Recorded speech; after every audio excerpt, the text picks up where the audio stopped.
ಕೈಗಾರಿಕೆ ಓಡಿಸಿ ಸೈದಾಪುರ ಸುತ್ತಮುತ್ತಲಿನ ಹಳ್ಳಿಗಳನ್ನ ಉಳಿಸಿ.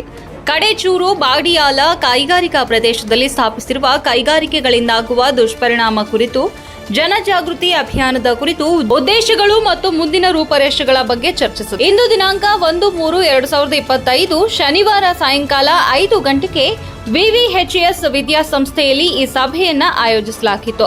ಇದಕ್ಕೆಲ್ಲ ಹಿರಿಯರು, ಯುವ ಮುಖಂಡರು ಭಾಗಿಯಾಗಿ ಕೇವಲ ಜಿಲ್ಲಾಧಿಕಾರಿಗಳಿಗೆ ಅಲ್ಲದೆ ಸರ್ಕಾರಕ್ಕೆ ತಲುಪಿಸಿ ಮಾನ್ಯ ಸಚಿವರುಗಳಿಗೆ ಕರೆಸಿ ಫ್ಯಾಕ್ಟರಿಗಳನ್ನ ನಿಯಮಾನುಸಾರ ಉಪವಾಸ ಸತ್ಯಾಗ್ರಹ ಕೈಗೊಂಡು ಕಮಿಟಿ ರಚನೆ ಮಾಡಿ ಎಲ್ಲಾ ಹಳ್ಳಿಗಳಿಗೆ ರಾಸಾಯನಿಕ ಹರಡದಂತೆ ಮತ್ತು ಇದರಿಂದ ಮುಕ್ತಿಗೊಳಿಸಲು ತೀರ್ಮಾನಿಸಲಾಯಿತು.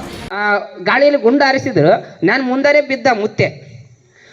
ನಾನು ಪೊಲೀಸರ ಜೊತೆಗೆ, ನಾನು ಒಬ್ಬ ವರ್ಕರ್, ನನ್ನ ಹತ್ರ ID ಕಾರ್ಡ್ ಇತ್ತು, ಎಲ್ಲ ಇತ್ತು, ತೋರಿಸಿದೆ. ನಾನು ಹೊರಗಡೆ ಬಂದೆ. ಅಷ್ಟು ಫೋರ್ಸಬಲ್ ಆಗಿ ಹೋರಾಟ ಮಾಡಿದ್ರು. ಆ ಥರ ನಮ್ಮಲ್ಲಿ ಬಲ ಬರಬೇಕು. ಯಾಕಪ್ಪ ಅಂದ್ರೆ ಪೊಲೀಸರು ಬರ್ತಾರೆ, ಆರಾಮ ಹೋಗ್ರಿ ಅಂತಾರೆ, ಅವ್ರು ಏನೇನು ಮಾಡ್ತಾರೆ. ಅದಕ್ಕೆ ನಾವು ಎದುರಂಗೆ ಇಲ್ಲ. ಯಾಕಂದ್ರೆ ಇವತ್ತು ನಾವು ಬದುಕಬೇಕಾಗಿತ್ತಂದ್ರೆ ನಾವು ಇವತ್ತು ಆಯ್ತು ಏನು ಇನ್ನು 30 ವರ್ಷ, 20 ವರ್ಷ, 50 ವರ್ಷ ಇರ್ಬೋದು. ನಮ್ಮ ಹುಟ್ಟುವಂಥ ಮಕ್ಕಳು ಎಷ್ಟು ವರ್ಷ ಬದುಕಬೇಕು? ಈ ಸಭೆಯಲ್ಲಿ ಅಣ್ಣ ತಮ್ಮಂದಿರು, ಹಿರಿಯರು, ಪಟ್ಟಣ ಸೇರಿದಂತೆ ಸುತ್ತಮುತ್ತಲಿನ ಗ್ರಾಮಗಳ ಅನೇಕ ಕ್ಷೇತ್ರದ ಗಣ್ಯರು, ಸಮಾಜದ ಕಳಕಳಿ ಇರುವ ಪ್ರಜ್ಞಾವಂತ ನಾಗರಿಕರು, ಸಂಘ ಸಂಸ್ಥೆಗಳ ಮುಖಂಡರು ಆಗಮಿಸಿದ್ರು.